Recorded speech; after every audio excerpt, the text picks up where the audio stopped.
Sa itaas ng burol, may isang lugar na tahimik na naging bantay sa takbo ng kasaysayan. Mandirigmang hindi dumaing, saksi sa mapait na nakaraan at matatamis na tagumpay. Lugar kung saan unti-unting nabuo ang pananampalataya ng isang komunidad. Marahil, pamilyar ka na sa lugar na ito, pero gaano mo nga ba kakilala ang lugar na iyong binibisita? Ang lugar na aking tinutukoy, ang Mirador Heritage and Eco-Spirituality Park sa Barangay Dominican Mirador, Baguio City. Madalas itong dayuhin ng mga mananampalataya tulad ni Nanay Elizabeth. We are comfortable, panatag ang kalooban, and satisfied. Kung ang iba nakasentro sa debosyon ng pagbisita, ang ilan napunta para huminga lang saglit, magpahinga o di naman kaya'y para hanapin ang sarili. Pakay po namin dito, peace of mind, tas mag-relax, ganyan. Kasi masyado na pong pollution sa Metro Manila. It's my first time. I've been here in Baguio since 2009. In 2009 rather. And then I just love the climate, the weather, and the Mirador.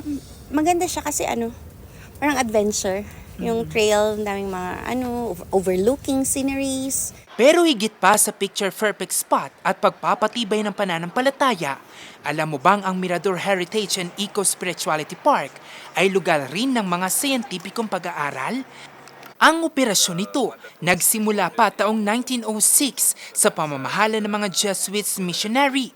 Naging tahanan nito ng Manila Observatory na opisyal na meteorological at seismological agency ng bansa mula 1907 hanggang sa matapos ang World War II. At ang madalas na kuna ng larawan sa lugar, tanaw ang skyline ng Baguio City. Tahanan pala ng isang maliit na earthquake monitoring device o ang Seismic Sensor Nanometrics Trillium 120 PA model. Dito, nanggagaling ang mga datos sa tuwing may nararamdamang pagyanig sa Northern Luzon. Katunayan, naitala nito ang nangyaring 1990 killer earthquake, 2019 Batanes earthquake at ang pinakabagong 4.5 magnitude na lindol sa Pugo, La Union. Bukod dito, ang lugar, gaya kung saan hango ang kanyang pangalan na nangangahulugang Prospect Point, nagsisilbi na rin ngayong mata ng Baguio City LGU. Dito kasi nakapwesto ang isa sa mga CCTV na nakakonekta sa Smart Command Center ng lungsod. It underlines the scientific work of the Jesuits. It's an important work because it serves the community. We underline the integration between science and faith. So we kept the historical instruments. Bukod sa seismic activity, naitatala rin sa lugar ang wastong temperatura ng lungsod at ang pinakamamangha, ang telescope na ito mula pa 1950s. Ginamit ito ng mga sayentipiko para sa kanilang meteorological observation. Hindi na ito nagagamit ngayon dahil sa polusyon sa kalangitan, pero buo pa ang estruktura.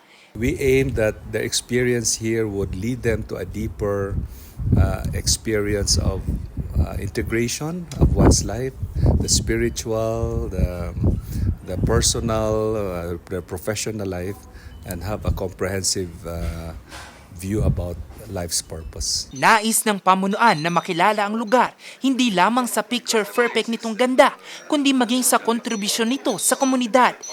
By emphasizing the historical dimension of Mirador over this 120 years, we hope that this will shape how we want the Philippines to be, how we want the community of Baguio to be.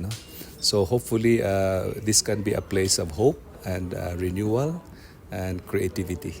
Sa ngayon, naghahanda na sila sa nalalapit na ika-120 taon simula nang maitatag ang Mirador.